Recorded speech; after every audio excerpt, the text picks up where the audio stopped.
do our timelines for us, and we'll get that started. We're going to get started right away here. And I see that that's live, so I can go out of that. Go out of this. I am here, and good evening, everybody. We are going to get started. We are going to do something a little bit different over the next couple of weeks. I'm going to be inviting some people in, some of our successful entrepreneurs that have been with us, and they've been in the fields, and they've done their thing. They've paid their dues. They've hit those brick walls that we talk about all the time. And you know, it's we like to say that every day is an easy day, but that's not true. We like to say that we know exactly what we're doing all the time, but that's not true. And we like to say that we know everything, but that's not true. My grandfather's always told me as we were growing up, the day you stop learning is the day that you're in the grave. So real quick, just make sure everybody can see my screen here. Just say yes or in the chat box there that you can see the training screen. And we're going to get started, and we're going to rock and roll. But welcome to tonight's training. Thank you very much. And I want to welcome everybody to this Wednesday night's training. And if you have not joined our Facebook group, I'm going to go through some quick housekeeping here. My voice is going to go in and out a little bit, so it's not your computer. I've been doing a lot of talking the last few days. But go to our facebook.com/groups/AWS Mastermind. It's a great place to be. If you're on the training now and you're not a part of that group, let me encourage you, even if you don't like Facebook, create a profile. Nobody has to know, and just let me know it's you coming in the group. It's a great place to be. There's a lot of great information in there. I'm going to give you a prime example. I'm going to use Michael because he's on right now, but also because he posted it. He posted a thing today where you could actually pull up, and I went in and looked at the site, and what they're doing is they're pulling data in from Facebook, and they're using a Facebook API, but it's absolutely wonderful because if you go to Facebook and do it, it's really a pain. You have to click through about 57 buttons, but you can actually see the number of people that are in an area, moving in an area and moving out of an area, and it tells you the number of people per month that are having birthdays. And the reason he posted that, excuse me, let me turn that off. The reason he posted that is he's getting ready to turn on his birthday programs, and he can take that information and go into an area and say, hey, you know, look at the number of birthdays just in your zip code this month. And very good tool, man. I mean, one of the best finds, I've got to say one of the best finds, because I go into Facebook and I had to dig, and it's a pain in the butt. But that's a great tool. Go in there and take a look at it. But with that being said, go in and join the Facebook group. It's a very, very powerful group. A lot of great information that flows through there. A lot of people helping one another. A lot of people sharing ideas with one another. And so go in and be a part of that mastermind group. Facebook.com/groups/AWS Mastermind. Real quick disclaimer, Appwizard nor I nor Michael Cahill cannot guarantee just because you are watching training, you will make any sales, create any traffic, or increase your income. Every person is different, has different work ethics and different desires. Tonight, we're going to start our strategy session. And I've invited Michael Cahill on board tonight to be a part of that strategy session. Michael's been very, very successful. I've watched him grow from the time he joined the company to where he's at today. His habits, his study habits, his training habits, everything about him is very, very, very good. So he's on board with us tonight, and it's absolutely awesome that he's here. But we're going to start talking about strategy. Next week, we're going to go in, and I'm hoping Tom, and I'll never say his last name right, Pellegrino, anyway, he knows who I'm talking about. He does a lot of groups, B&I groups and so forth. I'm going to try to get him on next week to share some of his stories, how he builds those groups and how he does those things. But over the next 3 weeks, we're going to talk about putting all of these strategies together, utilizing the tools in the toolbox. And I just went through the disclaimer, Kenny. Did you lose me?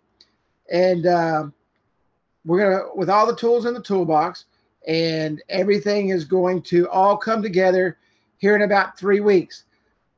Sometimes I think we're lost of who we are and what we're doing.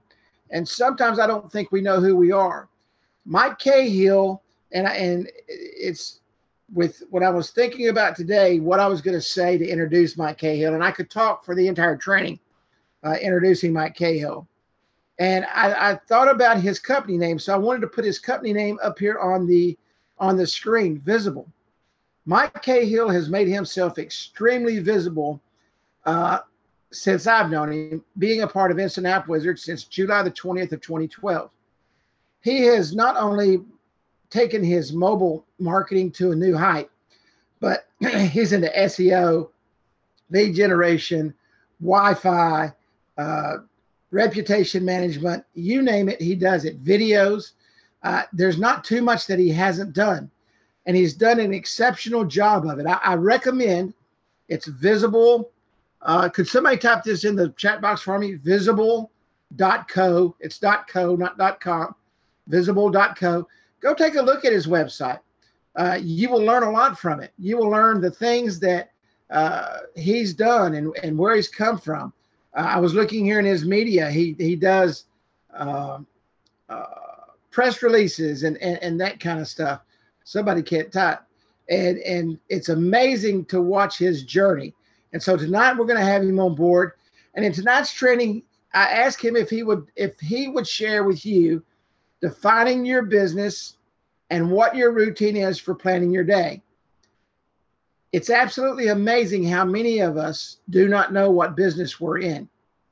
I was talking to someone today, and I said, I can ask 10 different people, and they will tell me 10 different businesses that they're in. And none of them are probably correct because you haven't found who you are and what your company is yet. You've got to define yourself and your business so that people actually know who you are. There's one thing I like about Michael Cahill. He is visible. That's why he came up with that name for his company. You have to be visible in your communities, in your areas. You have to define who you are. And you have to have a daily routine. I'm very proud, and Tom's not on tonight, and I was going to mention this, and I was going to mention it because I was hoping he was here. Yes, he is online.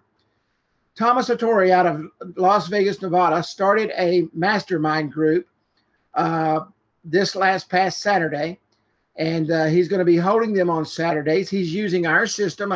I told him he could use our system. I was fortunate enough to be invited to last week's, and it was really, really cool.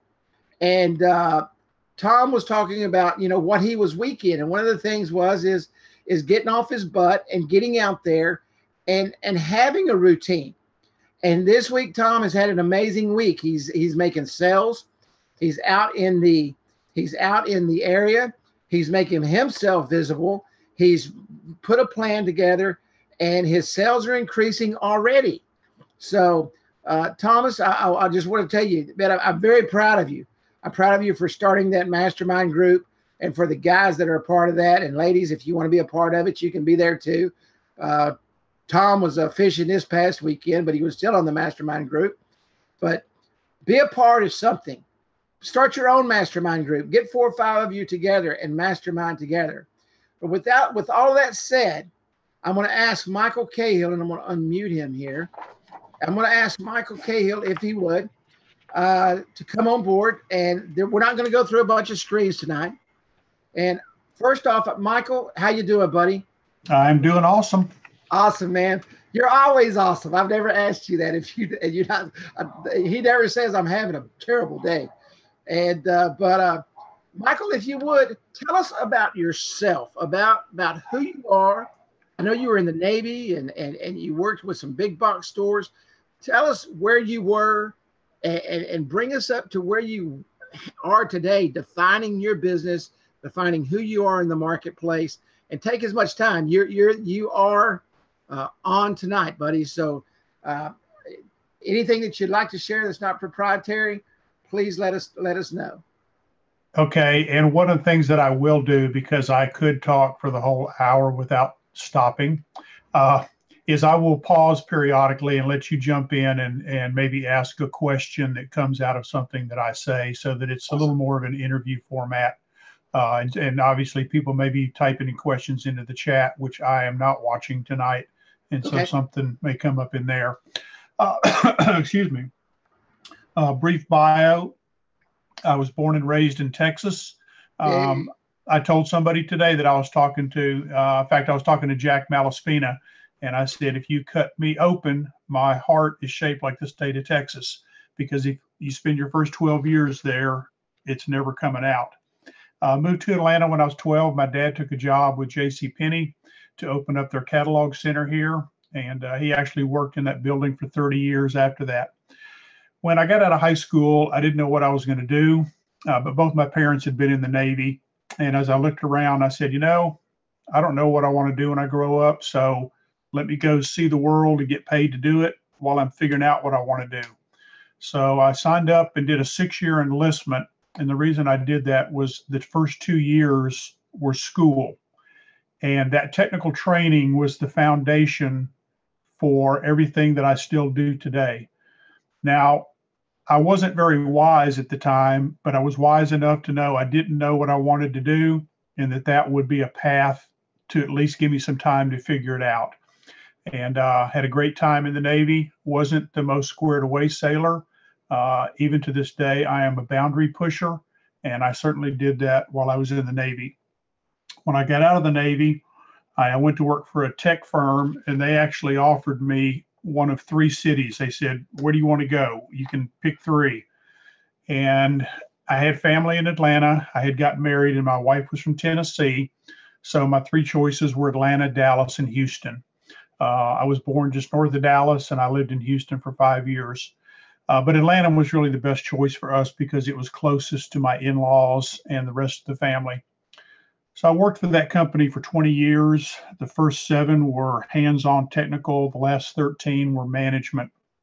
And that ended involuntarily and suddenly in 2001, shortly after September 11th. And there were no jobs in IT, and there were certainly no jobs for managers. So a friend of mine was selling roofs for Home Depot, and he said, hey, we're bringing some people on, so why don't you come interview? And I laugh to this day because I walked in for my interview in a double-breasted navy blue suit with a tie, and everybody in the office was in jeans and flannel shirts. And it was in January, so it was cool. And so I sort of laughed, and they gave me a hard time about that. But what it did was the guy that interviewed me and hired me saw that he could put me in the high dollar parts of Atlanta, in the country club of the South, where a lot of the athletes and entertainers live, and all of the surrounding neighborhoods, because what he saw was this guy can go talk to an executive level person and do a good job of it. And we had our country guys who sold very well in the country, but I laugh because it was a funny thing for me to do, but it was all I knew to do. Every interview I had ever done had been in a suit and tie, and I just didn't think about showing up in jeans and a flannel shirt. So it actually paid off, because being in the high dollar territory, I made a whole lot more money than I would have made otherwise. But the interesting thing was I knew technical, but I didn't really know sales. And when I stepped into that position, it was straight commission sales with no base and no draw. And so you either sold or you got real skinny. And it took me about, I'm going to say, 1.5 years to really get my feet underneath me in terms of knowing the roofing, learning how to sell, and being confident when I walked in somebody's home, because this was all in-home sales. But we also had to do our own lead generation. We had to build relationships with store people to help them help us by generating leads. So that it was a whole piece of the equation that I needed before I could actually start my own business. I was there for right at 8 years. At the end of the 8 years, when I walked out the door, I was number 2 on the sales list. And we had probably run about 100 people through the door during those 8 years, but some of them were there the entire time. And so that was just validation to me that I did actually learn a little bit in terms of sales and marketing. So after my stint with Home Depot, basically I went to independent sales. I knew a guy that owned a roofing company, and I was tired of the corporate boss of Home Depot overlooking me. So I went to work for him and sold with him for 2 years, but I was completely independent. He basically paid me 10% of what I sold, and he didn't really care if I sold anything or not. And so I had some freedom and some flexibility, and I did all of his marketing. I built his website, which was probably one of the first ones that I built. I've developed his logo, and I did all of that unpaid, but it was a perfect place for me to learn and practice and make a few mistakes without it hurting a paying customer. And of course, he was glad to have that. And at the end of 2010, the roofing industry in Georgia was really, really flat. We had not had a hailstorm all year. And because of the economy, people were not replacing roofs unless they absolutely had to. So I ended up taking a short-term management gig at Target doing overnight logistics management. And I started you had the date up there, July 20th of 2012. I left Target on August 31st of that year. So basically 6 weeks after I started with Appwizard. And it was because of Appwizard and the potential that I saw. And I had done some other websites for other people in between. So I knew it wouldn't be just apps, but that was sort of how I got started. You know, it's fun. We've almost had the same path. You know, if you guys want to learn how to sell, go sell roofs. I can promise you, you will be humbled very quickly, and it teaches you a lot about yourself. I was just the opposite, Mike. I could sell. I was a salesman, but I'd never been in the construction business, and so that's what we launched our construction company. But Mike, you, with all the experience that you took, and I know that everything that you just talked about, you took those experiences and put it into what you do now. Share what you drew from, and share, maybe some of these guys have gone through experiences in their life and they don't think about it every day, but they can draw from things in their past and say, you know what, I can use that, or I can use that. Share with some of those experiences that you'd had, that you even draw on today from the sales and the Navy and all that, those actual experiences, if you would. Well, obviously, anybody that's been in the military knows that you learn things about yourself more than anything else. You may learn a skill and you may learn some military stuff, but you really learn more about yourself. And of course, having two parents that had been in the Navy, I've actually got pictures of me dressed up in a little sailor suit when I was like 2 years old. So it was really destined to be, even though when I graduated from high school, I didn't know that I was going in the Navy in the next 2 months. It wasn't really a thought out plan that, hey, I'm going to graduate, go in the Navy. But it was, as I said earlier, a way for me to kind of get some bearings in life and figure out what I wanted to do. But one of the things you'll hear me say a lot if you talk to me is that I'm a big believer in the seasons of life. And when the seasons of the year, as we go through those, when spring is over, summer's here and it gets hot. And it doesn't really matter how much you want it to be spring anymore, it's not. And so you have to embrace the season that you're in. And then summer's over and it's fall. And no matter how much you may like going to the pool, most of the time the pool is closed. So that season is over. You know, what I see that holds a lot of people back is they're looking back over their shoulder, trying to stay in a season that was enjoyable. So when my career in IT ended, like I said, it was a 5-minute conversation. And after 20 years, it's like, you don't work here anymore. And my plan A was a nice, big, fat 6-figure severance package. But they had different ideas and they fired me instead of laying me off, which meant they didn't pay that severance package. So I didn't actually have a plan B. Now, God had a plan B, and what I had to do was get on board with his. And there were people that said, hey, we heard what happened and how it happened, and you could file a lawsuit and you would win. And I had been on the other side of the table where we had cut people loose. And then after some litigation, the company would offer them a job. And all they did was bring them back in the door, document every breath they took, and kick them right back out the door with an airtight case. So I knew that ultimately, if I looked back and tried to do the litigation thing, I'd end up getting a job that I didn't want for a company that didn't want me anymore. And it was just a matter of time. So that was just an example of, okay, this is a new season, and it's not one that I anticipated it happening this way. And it's not one that I would have chosen at this point in time. But that IT season is over, and I've got to move forward because I've got 4 other mouths at home that need to eat. And so as other things have happened to us, as a result of that, it took about 18 months while I was learning to sell, but we ended up losing our house, and we lived in it and paid for it for 19 years. But when it came down to it, I didn't have enough money to make the mortgage. And once I got behind, it's really hard to catch up because they want a big chunk of money at once. We lost our cars. And here I am in a sales job where I have to go to 4 to 5 customers' homes every day, including Saturday. So it's 6 days a week, all over the metro Atlanta area. And I don't own a car. So over a 16-week period, I actually drove 16 cars, and all of them were loaners. And they were everything from brand new cars with dealer tags. I drove a Cadillac one time, which was interesting. You pull up to do a roofing estimate in a Cadillac and people look at you kind of funny. I drove vehicles that I never got out of the right-hand lane, no matter what road I was on, so that when it stopped running, I could easily drift onto the shoulder or into a store parking lot. And that was just part of that experience. It taught me that, and it was a good lesson for sales, is it doesn't matter what you're going through. You just have to figure out a way. And obviously there were some people that helped us by loaning us vehicles.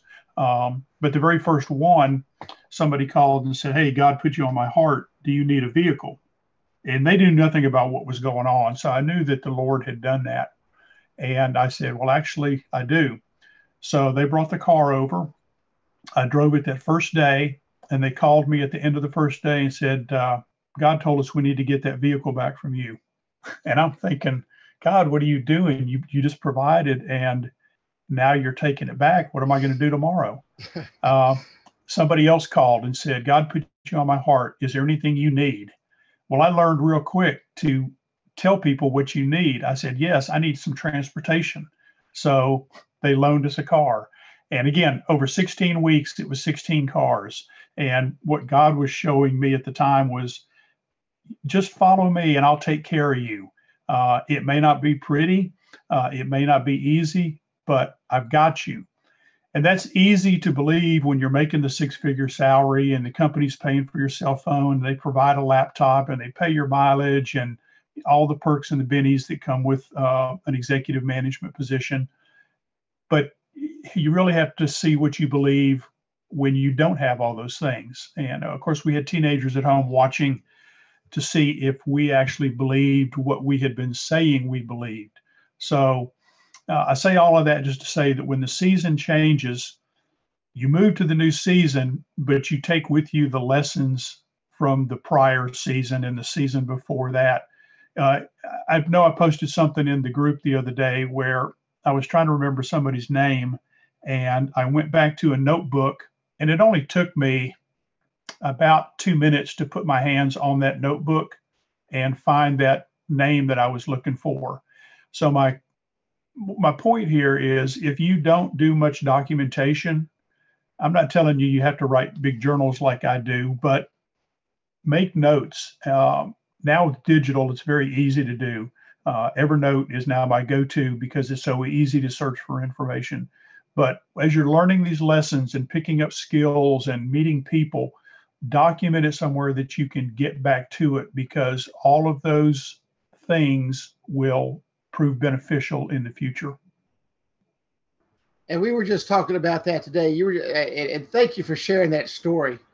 You know, sometimes we have to get to the bottom before we realize we got to get off our butts and go to work.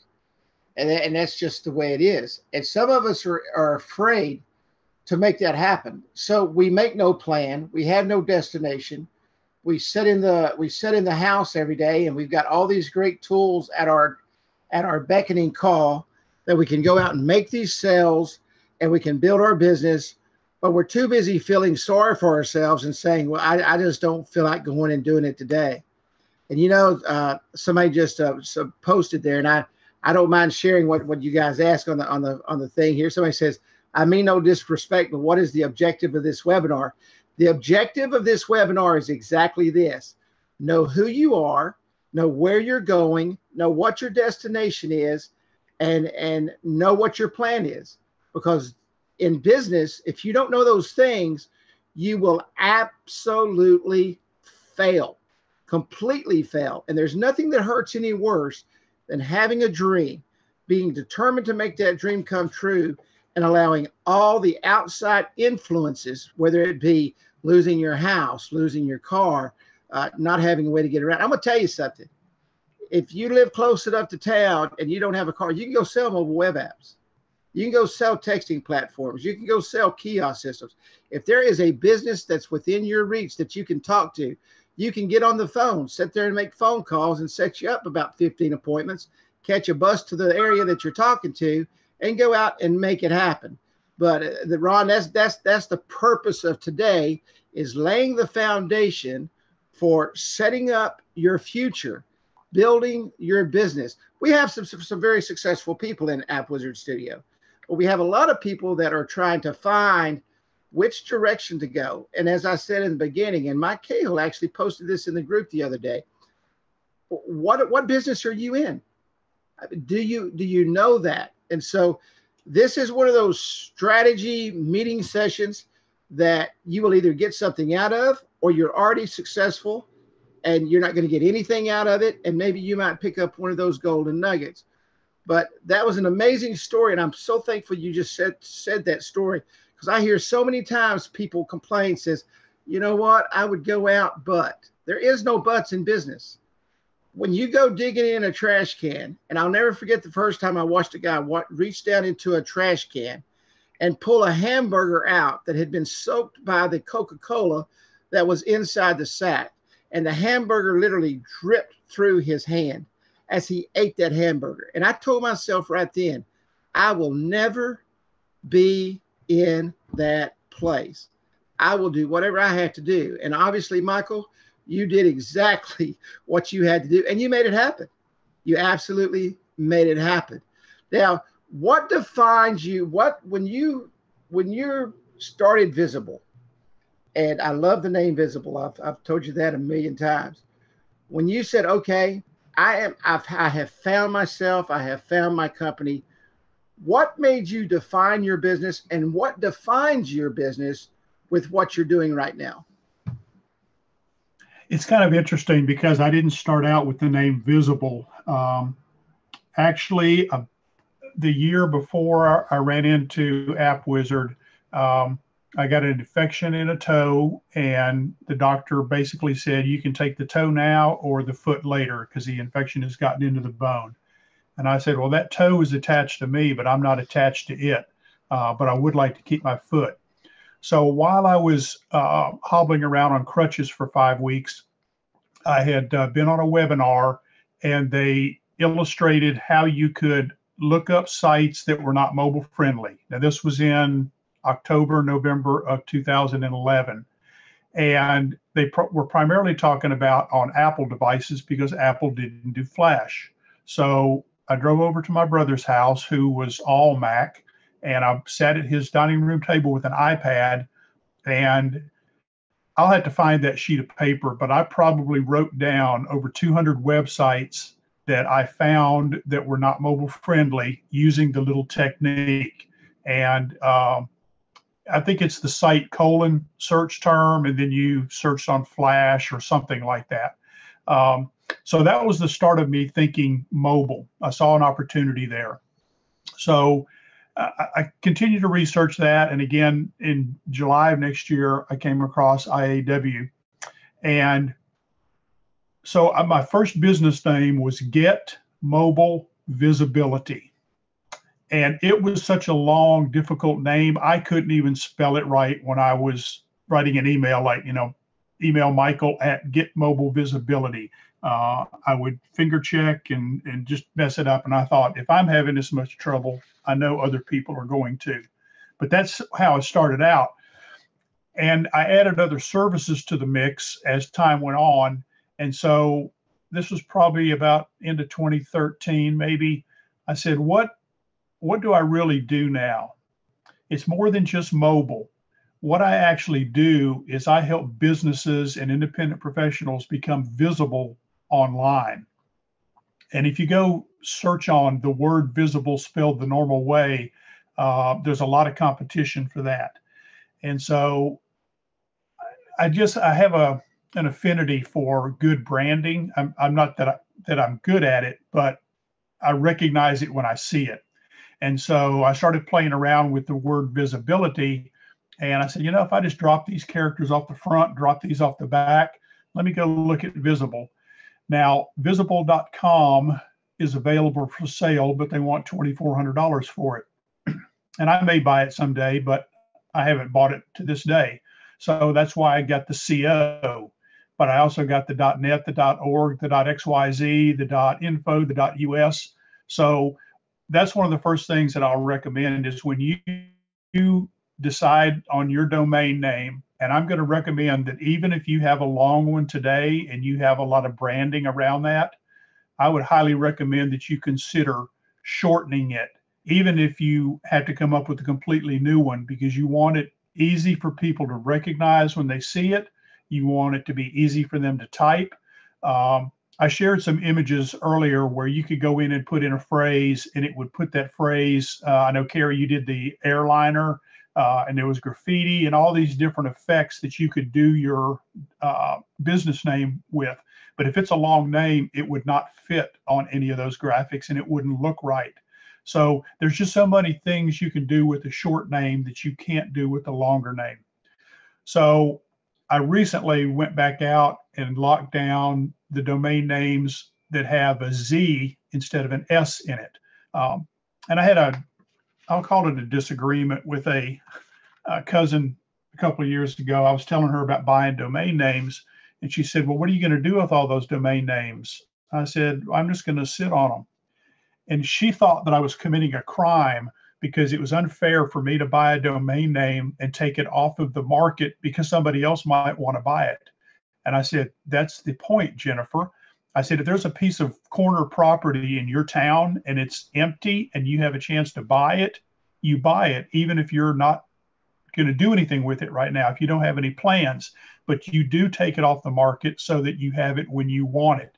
So once you determine what domain name you're going to go with, then go out and buy every extension that you can so that you're locking those down. And what I basically do is I just go in and do a forward so that if somebody types in one of the odd ones, it still forwards over to the main site. And there may be a point in time where I do some other things. So you got to determine what your name is and go study some branding. There are some really, really good sites and articles that talk about branding. And there's even a site, so if you're familiar with 99 Designs, you can have designers basically give you ideas for a logo or a graphic. You say, this is what I'm looking for. And, 99 people will put in their idea and then you vote on them and you narrow them down. And as you're doing that, people can watch and they can modify their design because they see more of what you're looking for. Where there's companies that do that with brand names. And so you can go out and find some great information on how do I brand my business so that it's noticeable, so that it's memorable, and so that it's unique, and then go grab your domains. There is a website that you might want to look at, and it's liveplan.com. And I think it's $20 a month. I did it for a period of time until I didn't need it, but it walks you through building a business plan.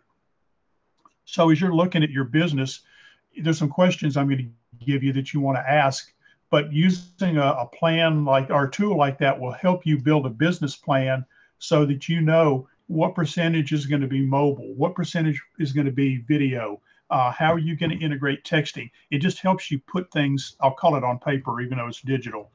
It helps you clarify your thought process as you're going through these exercises. So thank you, liveplan.com. So one of the questions you want to ask is, what am I good at? What am I not good at? What do I like to do? What don't I like to do? So you may be good at something, but not really enjoy doing it. You just develop that skill for whatever reason, but it's not something that you really enjoy. So that might be something that you teach somebody else to do in your business, so you can go do more of what you're good at and what you like, because you'll be a whole lot more successful if you orient yourself that direction. So you want to leverage, you want to delegate, and you want to outsource wherever possible. I know there was some video software that came out earlier, and then Kerry went and hired a gal off Fiverr to do some spokesperson videos, and he recognized it was a whole lot better to pay her fee and have her do that than for him to set up the green screen and do those videos. So he leveraged her talent and her expertise and her time to accomplish something for his clients, and he got paid. You may have heard the term arbitrage, and that's basically what it is. You're buying something cheap and selling it for more. And so it's not just a product that you can do that with, but it's a service. You know, and we do that so many times. You know, we would, what is your time worth? And that's a very good point to bring up. And I ask everybody on this call, what is your time worth? Y'all have heard me say for the last 5 years, my time is worth $250 an hour. If somebody asks me to do something, I tell them it's going to cost you $250. If it's going to take you 30 minutes, it's going to cost you $125. I make no bones about it, and I'm not shy about it. What is your time worth? Trust me, it was a lot easier for me. And he was talking about green. If you've never done green screen work, it's very tedious. It's very time consuming. I would rather pay her $25, $30. And I've sold those videos. I've sold, gosh, over 150 now of her doing my videos. And it's well worth that time. You're trading time for money. And when you start trading time for money, you'll really figure out what you're worth very, very quickly. So as you define yourself and you define your business, one of the things you definitely need to define is, what is my time worth? Is it cheaper for me to go down and have somebody design that logo, or me sit on my butt for 3 days when I could have made 20 sales and sit here and try to figure out how to design that logo myself? So there comes a point in time where you can't do everything. You will never be able to be the jack of all trades, but you have to be the master of some. So figure out what you're really good at. Just like he was talking about that. I was sitting here looking at that live plan while he was talking. Very, very good site. And be the master of what you're the master at, and pay somebody else to do all the other stuff. But this is what you're going to say. I can hear people saying it right now. Well, gosh, man, I haven't made enough sales to do that. You know why you haven't made enough sales to do that? Because you'd rather sit and do that all day, sit at your desk and piddle, what I call piddling. You're going to sit at your desk and piddle around when you could be out making those sales. And then you can afford to have anything you want done. Absolutely anything you want. Michael, you are the king, in my view, the king of planning your day. I've seen your Post-it note strategies. I see what you do online. I know you've got things set up to where your training comes to you. Talk about starting your day. You start your day every day, how you plan your day, when you plan your day, how you plan your week. Talk about planning for success, as they say, and share your strategies in planning for success. Over the years, I have made it as difficult as a human being can make it, and I've come back full circle.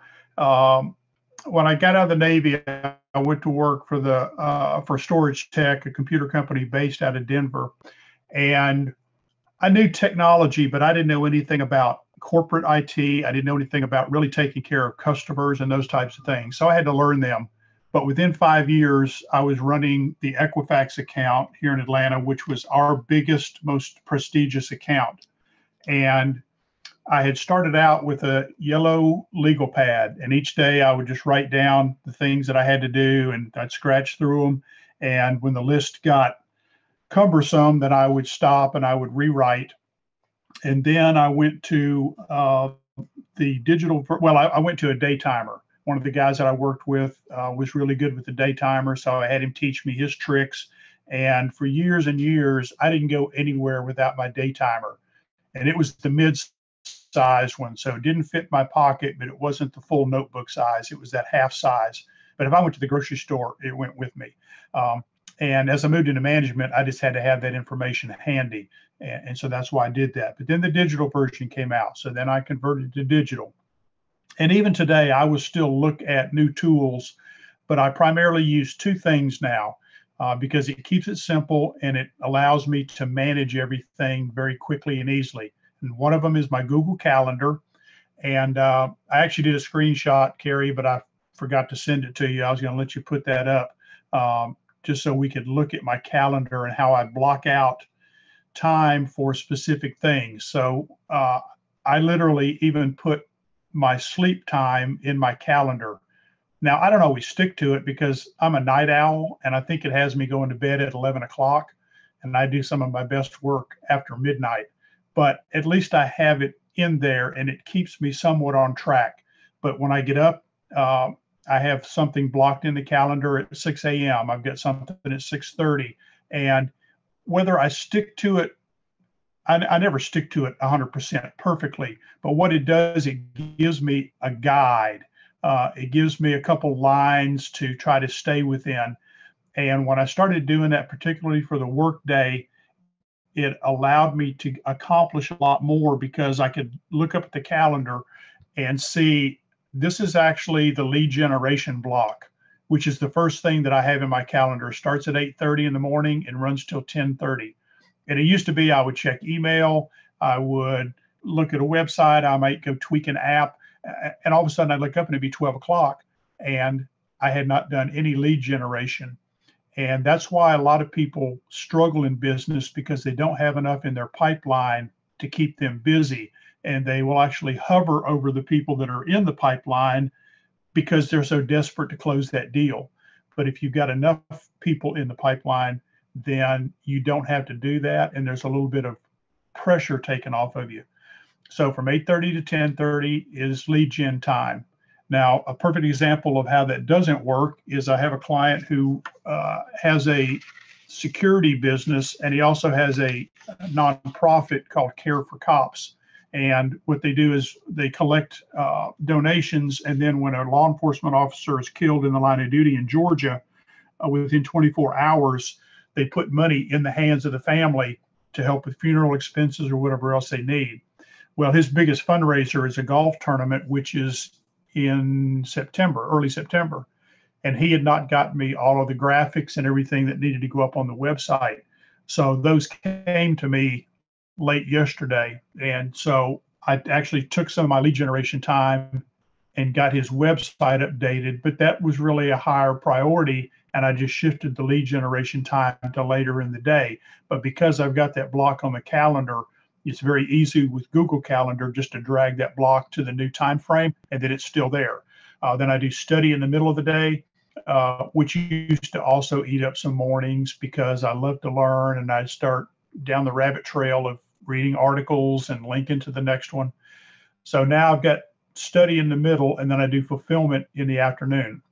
Now, obviously, I'll have customer meetings, whether they're remote or in person, and I do about 50-50 because I like getting out with the customers, but I try to do it strategically and not just randomly. But some of those will be in there, and so I will adjust my lead gen time or my fulfillment time so that it fits around those customer meetings. So that's tool number one is Google Calendar. Here's a quick example. We all know we have a webinar coming up, but we can't find the email that's got the link in it. And we're scrambling around, and the webinar started 10 minutes ago, and we got to go to webinar, and we missed the first 15 minutes. At least I have. So what I do when I register for a webinar is as soon as I get that confirmation email, I just copy the information just that you need to log on into the Google Calendar, and then I copy the link and I put it up in the where field of Google Calendar, so that when I go back to look at that, I don't have to try to find it in the middle of the text. I just go to the where line, copy that, paste it in the browser. The second tool that I use, and this is after much research and trial and error, is a tool called Todoist, Todoi.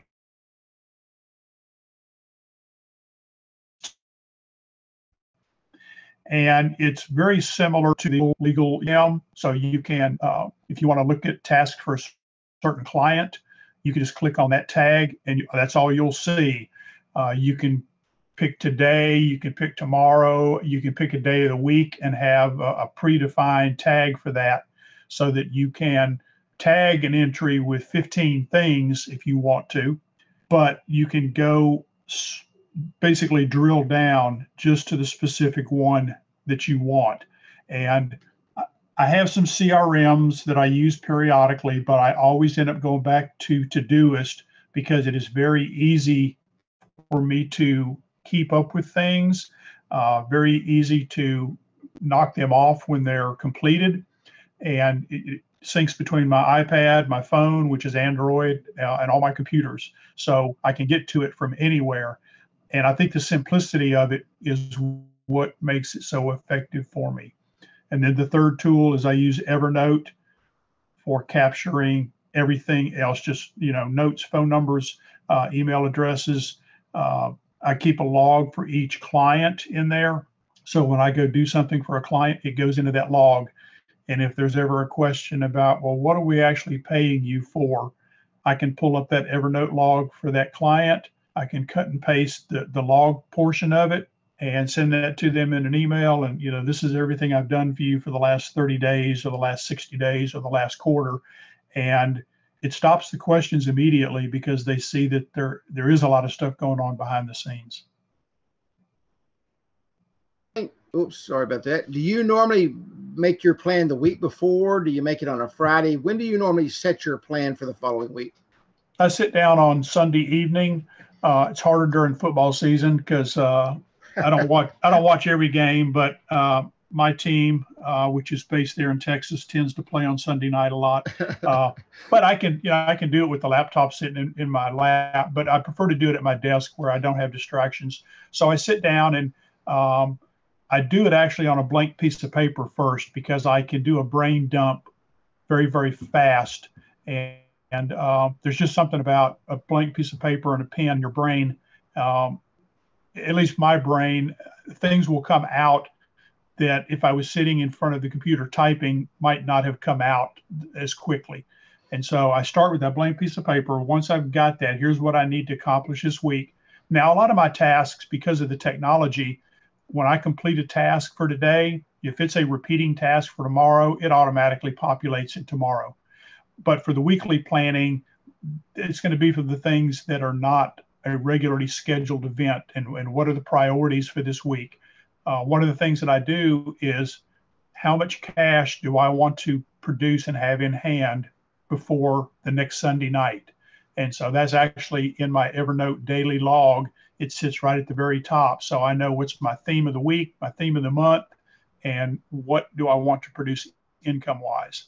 Now I'm going to go backwards in time a little bit. When I started selling roofs, as you know, you spend a lot of windshield time.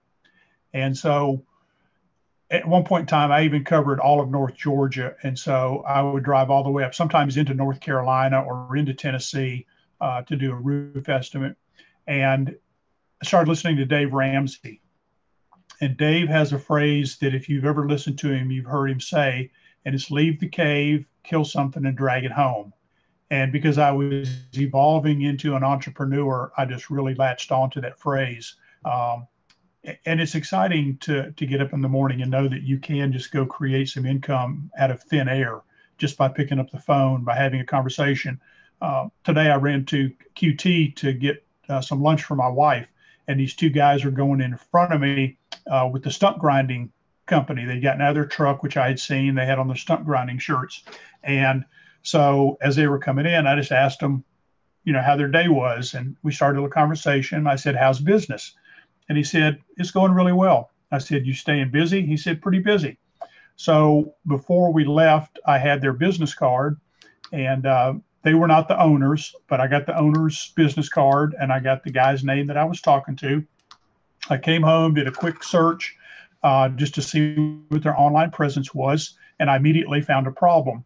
So using a video tool that I have, it's called Soapbox by Wistia, and it is a Chrome plugin. What I was able to do is when you shoot the video, you're over on the left-hand side of the video, and then your screen is on the right-hand side. And so I just said, hey, I met your guy Jason at QT today. I looked you up online, and I immediately saw a problem that's costing you business. And the video is, I think, 1 minute and 15 seconds long. So I didn't go into great detail. It's just, hey, here's a problem I saw. Give me a call if you're interested in fixing it. So he'll go into my pipeline, but I'm not going to go chase him down. That video is going to make him pick up the phone and call me back and say, how do we fix this? So that's an example of just creating that income out of thin air when I was really going to get my wife some lunch. So those are the 3 tools: Google Calendar, Todoist for tasks and projects, and then Evernote for capturing all of that information so that I can retrieve it. There's one thing I know you do, and I see you talk about it often. And I see you talk about it when you go to the Home Depot, you catch the carpenters there. You were in that industry, so it's easy for you to talk to them. It's very important. I can't stress this enough, and I know you'd say the same thing. Talk to everybody you see. If you think they're in a business, talk to them. If you don't know if they're in a business, talk to them. They know somebody that's in business. And you mentioned pipeline just a little bit ago. If you don't keep your pipeline full, and that pipeline being in that funnel, if they're not continually dripping out, then you're not doing enough during the day to build that. And I'm gonna go over something real quick that Mike posted a while back, and I've got it posted here on my desk. The best time to cold call is between 4 and 5 o'clock. That doesn't mean stop at 3 o'clock and go home and not go back out. The best time to cold call is between 4 and 5 o'clock.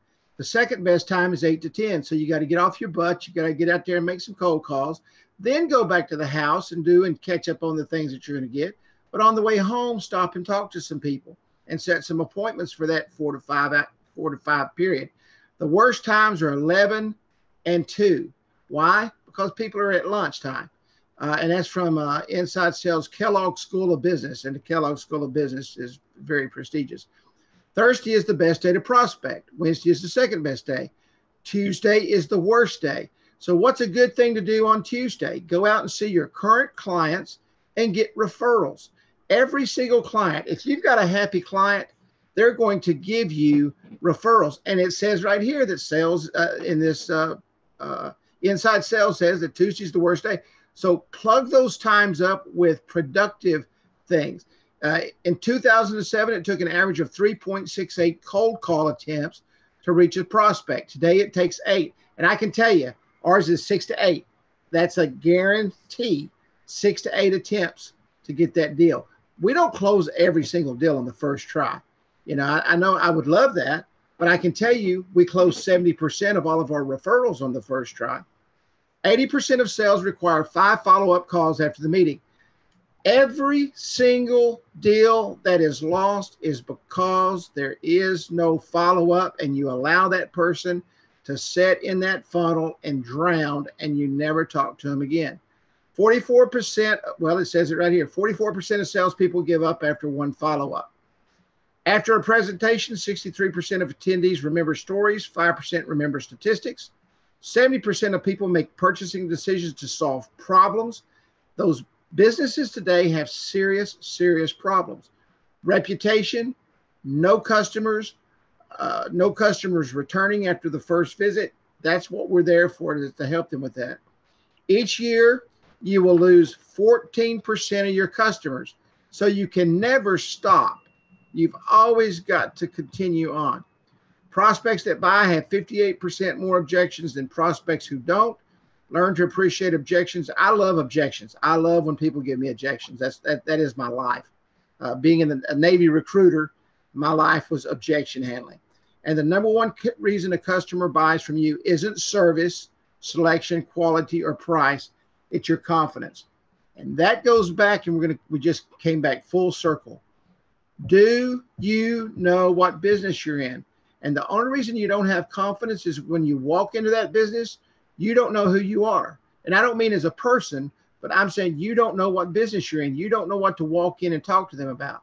The only thing you're going to go in and talk to them about is their business.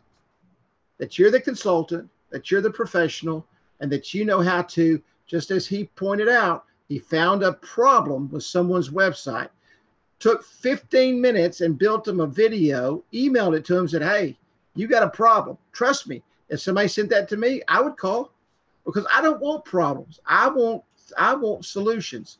So great point there. Mike, is there anything you'd like to close out with here before we got about 3 minutes? We'll close it up here and keep it right on time. And with some words of wisdom for the wise. Well, everybody that's here and everybody that has joined Appwizard, whether they're still around or not, had a reason for doing it. And most of the time, the reason was to make some extra money. And not everybody starts out being technical. And with the platform and with a lot of tools these days, you don't have to become very technical. I happen to start out that way. But the point is, you have products and services that people need, and they know they need them, but most of them are too busy to go do their research and find somebody to do it. I would have to stop and count, but I can't tell you. I know it's a large percentage of my clients, that the ones that don't come from referrals come from this source, and it's from me starting a conversation with somebody and telling them that I can solve a problem that they have. And if they don't know they have the problem, I'll point it out to them, just like the guy today. He doesn't even know he has this problem. And when he sees it, it's going to be, I can't believe I didn't know that. So you had a reason for doing it. You have what you need to solve their problem, and people will pay you to solve problems. Don't go in trying to sell them the whiz-bang, gizmo, propeller hat solution. They just want their problem fixed. And their biggest problem is they want more customers. And so just with the platform, there's probably 15, 20 ways you can help them do that. And with some other tools out there, such as video, which plugs in, you can do that as well. So that's what I would really finish with, is have the confidence. If you know two things more than they do, you're the expert. And so just go in and serve them, introduce yourself, and just stay in touch with them. I once made a gutter sale on the 11th contact, and there's not another person that I worked with that would have made 11 contacts. And they were kind of laughing at me because I think it was a $200 commission. And they said, well, you sure did spend a lot of time for that $200 commission. I said, well, actually, a phone call to voicemail doesn't take very long, because that's what most of them were. I said, but you forget our bonus structure, because it was commission plus a volume bonus. And I said that $200 commission was a $2,000 sale, and it pushed me into the next bonus bracket. So I got an extra 1% on everything I sold that month, which was a whole lot more than $200. And that kind of shut up the naysayers. So just go out there with boldness and confidence. The only thing you can do is mess up. And I'll guarantee you, those of us that sell the most mess up the most, but we don't let it bug us. We just get up and keep chugging. Hey, Mike, what is the website for the to-do list? It's Todoist. So TODOIST.com. There's a free version. I do the premium version because it gives me a couple of extra little things, but I mean, it's really, really cheap. Thanks, Ronald, for bringing. They were typing in the to-do list, and I know when you said that earlier, and I meant to bring that up, it kind of broke up a little bit. Yeah, it's Todoist. Todoist. Michael Cahill, I love you, buddy, and I cannot thank you enough for coming on. For try to not get emotional here, for sharing your heart, for sharing your life, your personal life. To me, if I didn't get anything else out of this call tonight, and I got a whole bunch, it's never stop, man. Never, ever stop. Because the day you stop is the day you let yourself down. And you let so many people down around you. And I will close with this. Thomas Hattori posted this in the very beginning of the training, 12 minutes in. Said, Michael Cahill, first would like to thank you for providing all of us in the group all kinds of value on almost a daily basis.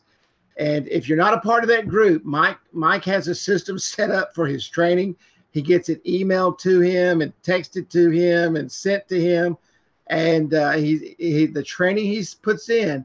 And I can tell you, every time he posts something, I personally read it every single time. And I glean a lot of stuff from the post because I don't have that system set up. He's got it set up. He's kind of doing my training for me. And I utilize that a lot. But let me jump in real quick, Kerry. The two things that I do to pull that information is, one is Google Alerts. So I set up a Google alert. You can only do one keyword phrase, but you could do digital marketing or mobile marketing. So I've got a bunch set up because each one pulls only information relevant to that keyword. And then the other one is Feedly, FEEDLY.com. And you go in and set up the types of information that you want to see, and it curates it, pulls it into a little inbox. You can scan it. You can save the ones for later that you want to save. And those two things are what pull in the majority of the information that I gather. That and some Facebook groups. Awesome, awesome, awesome. All right, guys, we are going to continue next week. Next week, we're going to be talking about some BNI groups. If I can get Tom to come on, Pellegrino, I think it's, I don't know. It don't matter. Tom P. I told Tom I'm going to call him Tom and Tom Thomas. So, but we're going to bring that in. Mike Cahill, thank you so much, man, for the insight, for the experience, life experience, and for everything that you bring to this organization. Glad to do it. Have a good night, everybody. God bless.